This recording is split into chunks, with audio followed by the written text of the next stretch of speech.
jangan lupa subscribe, like, comment, and share video ini.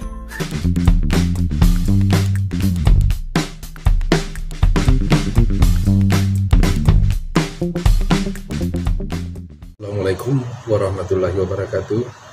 Siswa sekalian yang saya banggakan, mudah-mudahan pertemuan kita ini semua dalam keadaan sehat walafiat, insya Allah, sehingga kita bisa melaksanakan pembelajaran melalui daring ini. Semoga masih tetap bersemangat siswa sekalian.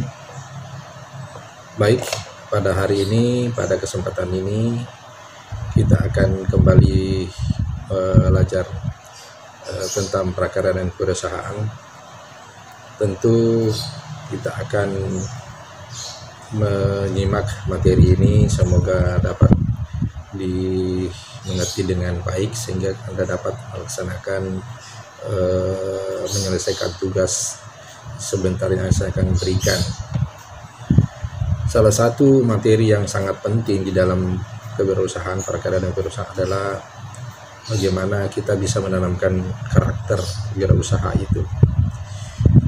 Yang terkait dengan karakter wirausaha adalah kita bagaimana bisa memanfaatkan waktu dengan sebaik-baiknya, terutama dalam kita belajar dan bekerja. Materi yang saya akan berikan ini adalah mengenai tentang manfaat waktu dengan sebaik-baiknya. Ini juga sangat terkait dengan karakter wirausaha yang kita berusaha untuk membangun sehingga kita bisa mencapai kesuksesan nanti, insya Allah.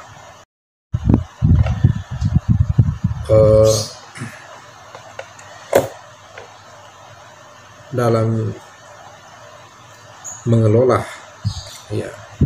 mengelola waktu kita sehari-hari, waktu kita SD, saya yakin guru-guru SD kita pernah memberikan bagaimana kita disuruh membuat daftar kegiatan sehari-hari kita, mulai saat bangunnya kita sampai kita tidur kembali, ya, kita akan sudah lokasikan.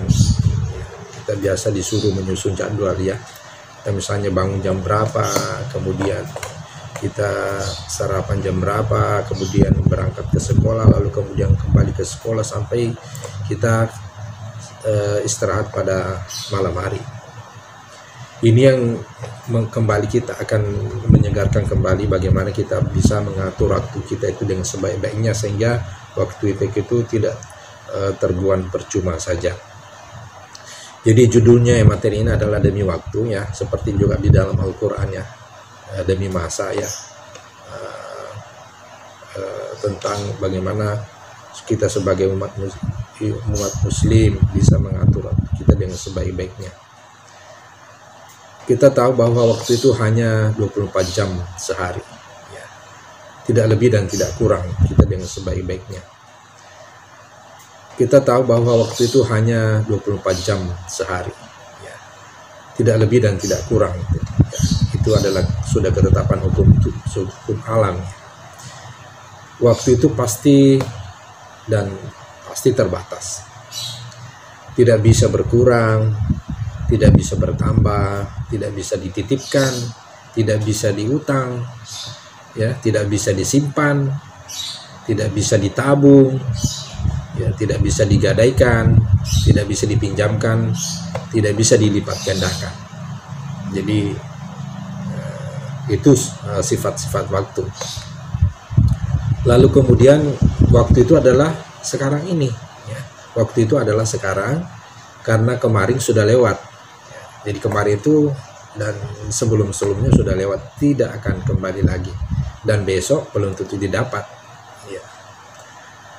Waktu hanya datang sekali saja, ya. Waktu hanya datang sekali saja. Sekali waktu lewat, dimanfaatkan atau tidak, tidak akan pernah kembali lagi.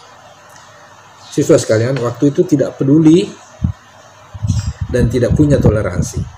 Tidak punya toleransi kepada siapapun, termasuk kepada kita, ya, terhadap siapapun. Kepada orang tua, kepada orang-orang sibuk, kepada orang yang malas, ya, kepada penganggur, dan kepada siapa saja. Waktu itu tidak peduli. Jadi awas, waktu itu tidak perlu didengar kita. Nah, waktu juga siswa sekalian tidak memiliki logika dan perasaan, tidak punya pikiran, tidak punya perasaan.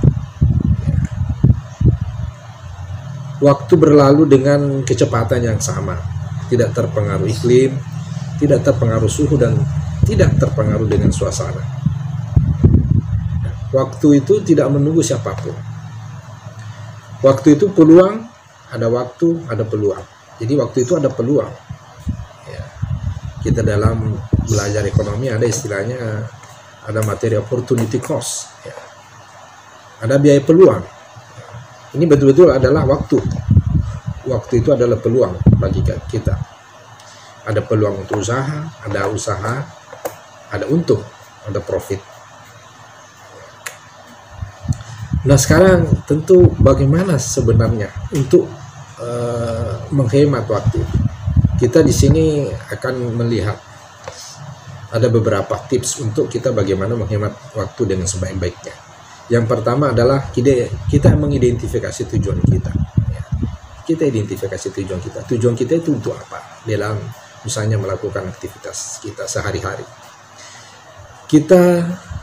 Yang kedua, kita tetapkan program. Kita tetapkan program kita. Yang ketiga, bangkitkan semangat dan motivasi kita. Kita bangkitkan motivasi kita. Kita bangkitkan semangat kita. Buat agenda yang relevan. Jadi kita merencanakan sesuatu yang relevan, yang sesuai dengan kondisinya. Ya, tentu tidak kita paksakan. Itulah dimaksud dengan buat agenda yang cocok atau relevan. Yang kelima, jadwalkan dengan tertib. Kita jadwalkan dengan tertib.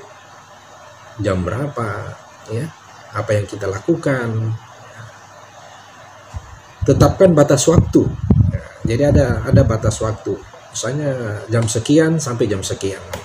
Sehingga kelihatan interval waktunya itu untuk kita melakukan aktivitas. Ya. Kemudian laksanakan dengan disiplin, ya. Jangan kita membuat rencana tapi kita sendiri yang melanggar. Kita tidak melaksanakan rencana kita itu. Kemudian evaluasi, ya. Evaluasi apakah ini jadwal kita ini efektif atau tidak. Tapi kalau saya yakin, kalau kita membuat jadwal kita dengan disiplin, kita tetap melaksanakan yang kita rencanakan, saya kira efektif itu, ya. Kecuali kalau memang kita tidak melaksanakan, kita membuat dan kita tidak melaksanakan. Kemudian kita perlu juga membuat catatan-catatan penting, ya, catatan-catatan penting yang terkait dengan apa yang kita buat. Ya. Kerjakan hal-hal yang penting-penting saja, ya, yang prioritas saja. Yang perlu, yang tidak perlu, ya kita tidak perlu masukkan di dalam program itu atau perencanaan kita itu, ya. Jadi yang sifatnya prioritas saja. Gunakan komunikasi dengan efisien, ya. Gunakan komunikasi dengan efisien.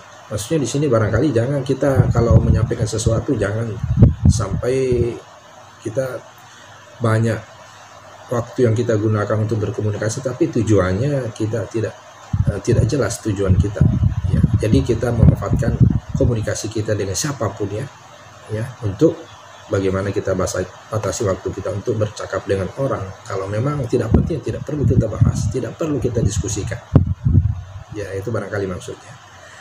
Lalu kemudian perhatikan proses kegiatan,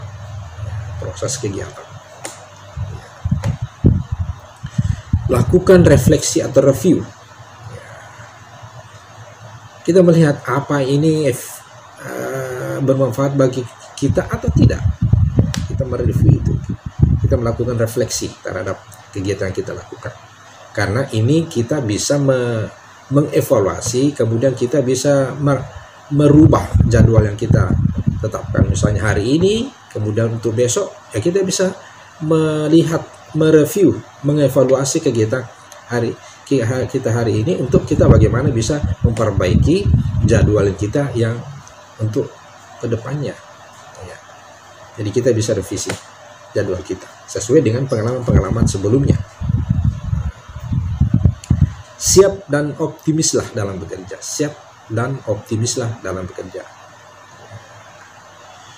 Dan yang poin berikutnya, bergurulah pada pengalaman ya. Bergurulah pada pengalaman, karena kata orang pengalaman itu adalah guru yang terbaik. Experience the best teacher ya. Adalah pengalaman adalah guru yang terbaik ya. Kesalahan-kesalahan yang kita lakukan terdahulu ya kita harus memperbaiki. Jangan terulang lagi kesalahan kita itu. Jangan masuk pada lubang yang kedua. Saya kira begitu maksudnya ya. Jadi pengalaman itu adalah pengalaman yang terbaik. Kemudian pandailah bergaul dengan sesama ya. Pandailah bergaul dengan sesama dan bekerja sama dengan teman, dengan siapapun ya. Karena manusia itu tidak bisa hidup sendiri, dia harus berinteraksi dengan orang lain ya. Dalam ilmu apa itu ya, bahwa manusia itu tidak bisa berdiri dengan sendirinya, tidak bisa hidup dengan sendiri, pasti butuh bantuan dan pertolongan orang lain. Sehingga kita diminta di sini pandai-pandailah bergaul dengan orang lain dan bekerja sama ya. Sehingga bisa nanti kita saling menguntungkan, orang lain untung, kita juga merasakan manfaatnya. Jadi ada mutualisme. Di pelajaran biologi itu ada namanya mutualisme, saling menguntungkan. Nah sekarang tiba kita saatnya untuk bagaimana di samping tadi kiat-kiat untuk bagaimana kita menghemat waktu. Nah sekarang kita kiat-kiatnya atau hal-hal apa saja yang bisa memboroskan waktu kita. Kita perlu juga tahu di samping tadi adalah kiat untuk memanfaatkan waktu dengan sebaik-baiknya, kita juga harus tahu hal-hal apa yang memboroskan waktu kita. Baik, ada beberapa poin yang kita bisa lihat. Yang pertama adalah ini berpikir tentang hal-hal yang kosong ya. Dipenuhi dengan andai-andai, yang angan-angan yang kita tidak bisa lakukan barangkali. Ya, saya mau begini, saya mau begitu, tapi kita tidak bisa menjangkau. Ya, kita mengandai-andai. Bisa mengandai kalau misalnya kita bisa jangkau ya. Misalnya cita-cita saya mau jadi ini, boleh saja, tapi dengan yang logis ya. Yang maksudnya di sini adalah tentang berpikir pepesan ya, yang dipenuhi dengan andai-andai yang tidak logis untuk kita lakukan.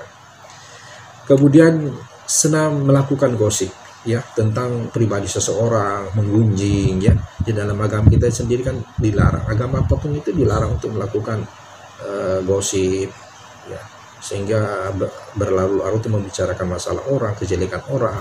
Ini juga terkadang menyita waktu yang tidak bermanfaat atau boros ya. Kemudian yang ketiga, ngobrol atau diskusi tentang hal-hal yang tidak perlu, misalnya mana duluan ayam atau telur ya. Ini saya kira topik diskusi yang panjang sekali, yang menyita waktu dengan panjang, sehingga ini juga bisa menyita waktu kita dengan lama sekali, sehingga tidak efisien ya. Kemudian ini juga ada pertemuan yang berlarut-larut, tidak mengenal waktu, tidak mengenal istirahat, tidak jelas apa tujuan pembicaraan daripada pertemuan itu ya. Kemudian terlalu banyak protes, ini terlalu banyak protesnya, ini kenapa begini, kenapa begitu, nggak adu dan tak jelas ujung pangkal yang dimaksud ya. Kemudian ini ada kesemrawutan, tidak tertib, tidak ada aturan, tidak taat asas, tidur kapan saja, di mana saja, semaunya ya, karena tidak ada yang membatasi kita ya. Tidak ada jadwal yang kita susun, sehingga amburadul apa yang kita lakukan sehari-hari. Ini tidak ada tata tertibnya ya. Kemudian tidak ada atau sedikit pendelegasian ya, tidak ada atau sedikit pendelegasian. Mau kerja sendiri, akhirnya beban waktu yang tersita lebih banyak ya. Kalau kita belajar manajemen, ada namanya manajemen tukang sate. Dia yang bekerja, dia yang ini, semuanya yang diborong. Tidak ada pendelegasian. dalam konsep manajemen modern tentu kita harus menerapkan prinsip-prinsip manajemen itu ya. Ada pendelegasian, siapa yang misalnya yang bekerja bagian A, siapa yang bekerja di bagian B, siapa yang bekerja di bagian C.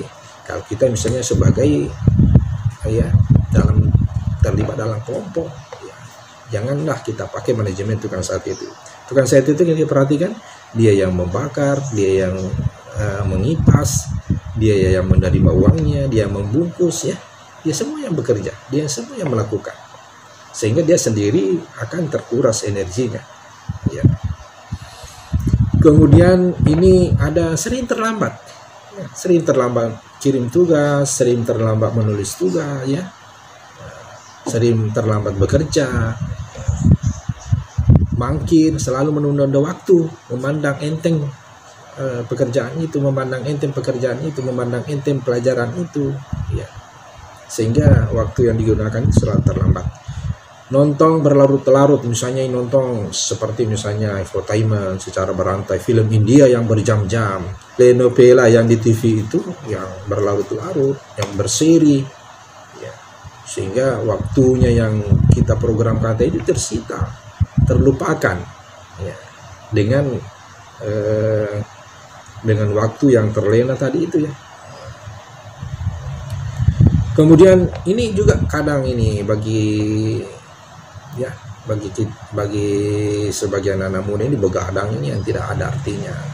Sekarang misalnya ada game-game online itu menyita waktu dengan berlarut-larut sampai tengah malam, nanti misalnya terlambat bangun, ya, terlambat mengerjakan tugas karena digunakan waktunya semalam itu untuk misalnya main game online itu, sehingga tidak efektif itu yang kita gunakan. Kemudian bicara tidak tegas, tidak jelas, berbelit-belit, berputar-putar, bertele-tele, ya, tidak ada ujung panggangnya, ya.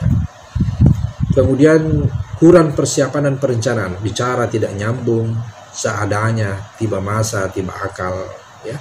Ini semua adalah hal-hal yang menyebabkan kita dianggap boros, tidak menggunakan waktu dengan sebaik-baiknya. Sekarang ini ada jadwal, ya, saya tampilkan alokasi waktu per hari untuk kita sebagai pelajar, sebagai siswa, ya. Ini ada presentasinya kelihatan, misalnya alokasinya untuk misalnya tidur, ya, berapa jam? 7 jam. Ini selama 24 jam, ya. Ini akumulasi waktu, ya. Kemudian belajarnya 6 jam, kemudian menonton 3 jam, kemudian mandi 1 jam saja, ya. Kemudian membaca buku 3 jam, makan misalnya 1 jam, ya. Ini kalau misalnya 24 jam sudah makan pagi, sudah makan siang, makan malam, ya. Ini 1 jam saja itu, ya. Ini akumulasinya selama 24 jam. Teleponan 1 jam saja, kemudian yang lain 1 jam saja, sehingga kelihatan persentase kegiatan kita untuk yang menjadi prioritas itu yang harus alokasinya banyak, atau yang memang misalnya sebagai siswa yang belajarnya harus porsinya lebih banyak, ya. Kemudian ini ada persentasenya, ya, untuk bagaimana kita bisa membuat jadwal kita sehingga kita sendiri membuat, kita mematuhi, ya, sehingga kelihatan aktivitas kita tidak ada waktu kita untuk terbuang yang percuma kalau kita melakukan seperti ini. Kita membuat alokasi waktu seperti ini. Anda juga bisa mengkreat daftar kegiatannya sehari-hari, mungkin terperinci, ya, boleh saja, ya, tergantung daripada kreativitas kita, tergantung dari selera kita, karena kita yang mau melakukan, ya.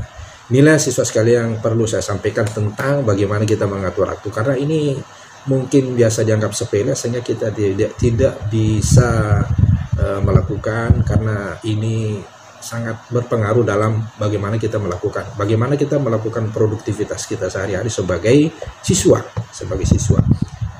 ya, terutama dalam misalnya disiplin belajar, disiplin mengirim tugas, disiplin untuk bagaimana mengerjakan tugas sehingga tugas-tugasnya itu terselesaikan dengan baik. Saya kira demikian, ini menjadi acuan kita untuk kita bisa menjadi siswa yang sukses, dan ini juga menjadi karakter daripada wirausaha yang kita senantiasa bangun. Demikian siswa sekalian, saya ucapkan banyak terima kasih atas perhatiannya. Billahi taufik wal hidayah. Assalamualaikum warahmatullahi wabarakatuh.